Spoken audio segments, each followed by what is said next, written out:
Kitchen. ఇవాళ నా kitchen లో రెసిపీ వచ్చేసి ఏంటంటే వెజిటేబుల్ బిర్యానీ ఎలా తయారు చేసుకోవాలో చూద్దామండి. దానికోసం చూడండి, నేను 1 kg బాస్మతి రైస్ తీసుకున్నానండి. అలాగే ఇదిగోండి ఒక 1 కప్ బీన్స్ తీసుకున్నాను, 1 కప్ మీల్ మేకర్ దీన్ని లేకపోతే సోయాన్ కూడా అంటాం మనం వీటిని. 1 కప్ ఆనియన్స్ తీసుకున్నాను, ఇలా సన్నగా తరిగి పెట్టుకున్నాను. 1 కప్ క్యారెట్స్ తీసుకున్నాను, 1/2 కప్ గ్రీన్ పీస్ తీసుకుంటున్నాను, 2 tablespoon ginger garlic paste and ఇదిగోండి పచ్చిమిర్చి తీసుకున్నాను. నెక్స్ట్ 3 టమాటోస్ తీసుకుంటున్నాను. నెక్స్ట్ ఆయిల్, ఇదేమో ఘీ వచ్చేసి మనం రైస్ స్టీమ్ కి పెట్టేటప్పుడు అండి, దాని మీద పైన అప్లై చేసుకోవడానికి ఘీ. నెక్స్ట్ పుదీనా, కొత్తిమీర. నెక్స్ట్ వచ్చేసి స్పైసెస్ లో లవంగా తీసుకుంటున్నాను అండ్ చెక్క. నెక్స్ట్ షాజీరా. నెక్స్ట్ వచ్చేసి ఇదిగోండి ఒక 4 యాలకులు తీసుకున్నాను.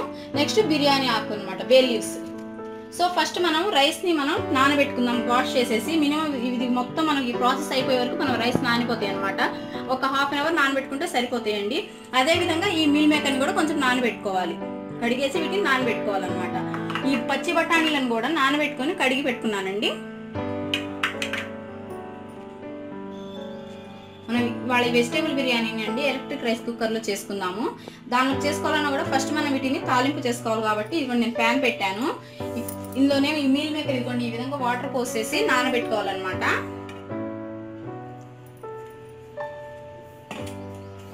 సో ఫస్ట్ ప్యాన్ హీట్ అయిందండి, ఆయిల్ వేసుకున్నాము.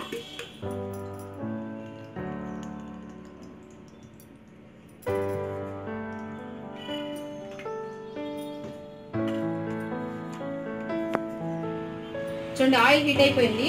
ఫస్ట్ మనం ఈ స్పైసెస్ ని వేసేసుకుందాం.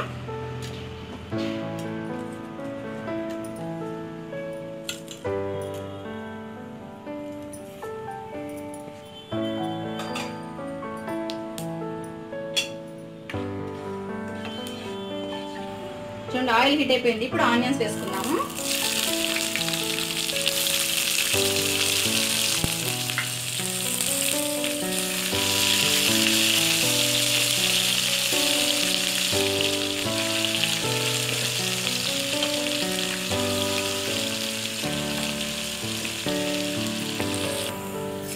చూడండి ఇప్పుడు ఈ ఆనియన్స్ కొంచెం ఇలా లైట్ గా వేగిన తర్వాత జింజర్ గార్లిక్ పేస్ట్ వేసుకుందాము.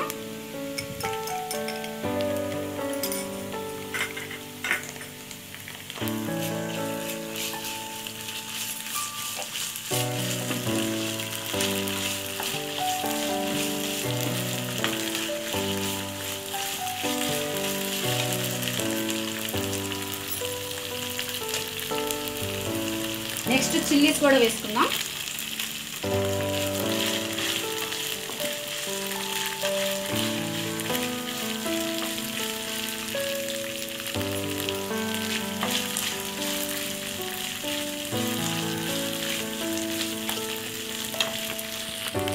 చూడండి ఇలా జింజర్ గార్లిక్ పేస్ట్ కూడా కొంచెం ఇలా లైట్ గా వేగాక మనం మొత్తం ఈ వెజిటేబుల్స్ వేసుకుందాం. వెజిటేబుల్స్ అనేది మన ఇష్టం అండి, ఏ వెజిటేబుల్స్ కావాలంటే అవి తీసుకోవచ్చు.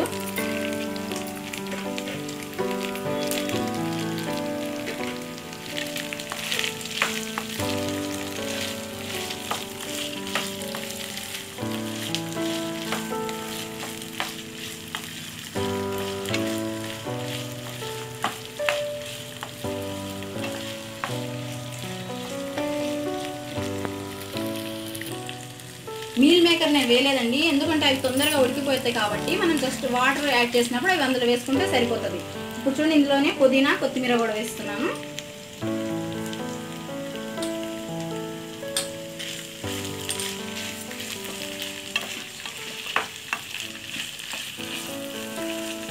ఇవి కొరియాండర్ లీవ్స్ కానీ మింట్ లీవ్స్ కానీ కొంచెం కావాలంటే అవి మన ఇష్ట ప్రకారం వాటిని మనం కావాలంటే కొంచెం ఎక్కువ కూడా వేసుకోవచ్చండి. ఇవి కొంచెం ఇలా ఆయిల్లో కొంచెం ఇలాగా ఉడికిన తర్వాత మనం వీటిలో టమాటోస్ వేసుకున్నాం. టమాటోస్ ఇష్టం లేని వాళ్ళు టమాటోస్ లేకుండా కూడా చేసుకోవచ్చు అండి. కాకపోతే టమాటోస్ వేస్తే ఏంటంటే టేస్ట్ రైస్కి చాలా బాగుంటుంది కాబట్టి నేను టమాటోస్ యూస్ చేస్తున్నాను. చూడండి 5 మినిట్స్ ఇలా ఆయిల్లో ఇవి లైట్గా ఇలాగ ఉడికిన తర్వాత ఈ టమాటోస్ని వేస్తున్నాను నేను. ఈ టమాటోస్ని వేసి సాల్ట్ కూడా వేసుకోవాలండి. సాల్ట్ మనకి తగినంత చూసి వేసుకోవాలి.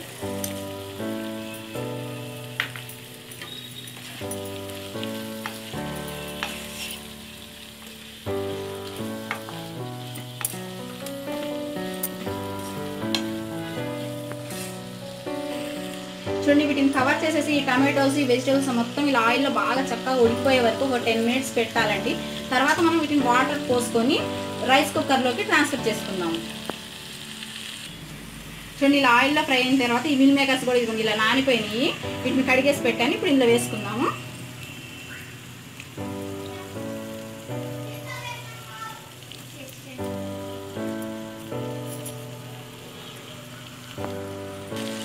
చూడండి ఈ విధంగా వీటిని ఇలా కలుపుకున్న తర్వాత మనం రైస్ ఎంత ఉందో దానికి తగ్గట్టుగా మెజర్మెంట్ చేసుకొని వాటర్ పోసుకుందాం. ఇప్పుడు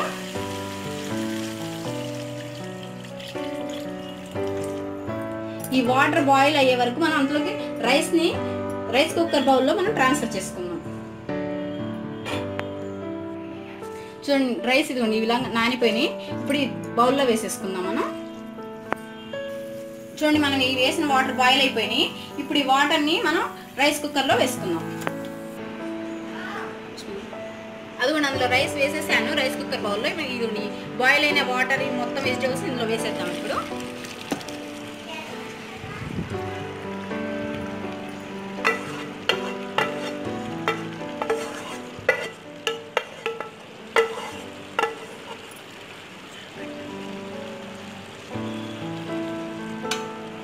చూడండి వేసేసి మనం ఇలా ఒకసారి మొత్తం మిక్స్ చేసుకుందాము.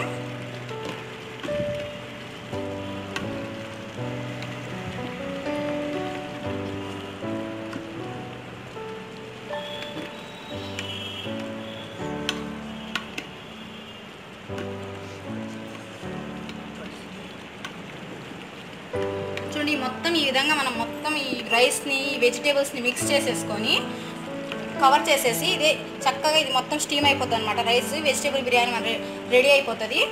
ఇంకొంచెం ఇది పొడిగా అయిపోయిన తర్వాత రైస్ దీని మీద మనం ఘీ అప్లై చేసుకుందాము.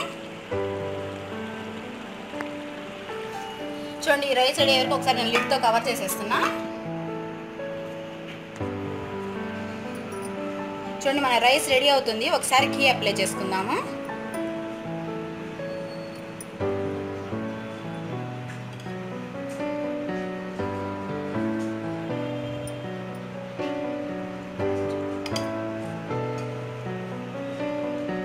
వేసి ఒక్కసారి మనం మిక్స్ చేసుకుందాం.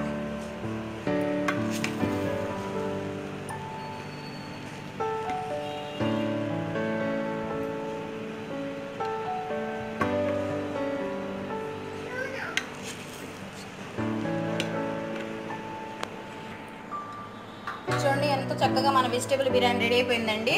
మనం ఇప్పుడు సర్వింగ్ ప్లేట్లోకి తీసుకుందాము. చూడండి మనం ఎంతో టేస్ట్ వెజిటేబుల్ బిర్యానీ రెడీ అయిపోయింది. దీన్ని ఇలా పెరుగు చట్నీతో తినొచ్చు, లేకపోతే ఆలు కుర్మాతో కూడా తినొచ్చు అండి. కాకపోతే దీన్ని మనం ఆలు కుర్మా లేకపోయినా కూడా ఇలా పెరుగు చట్నీతో కూడా చాలా టేస్ట్గా ఉంటుందండి. సో మీకు కనుక నా వెజిటేబుల్ బిర్యానీ రెసిపీ నచ్చినట్లయితే నా ఛానల్ని సబ్స్క్రైబ్ చేయండి అండ్ నా వీడియోస్ని షేర్ చేయండి. Thanks a lot for watching.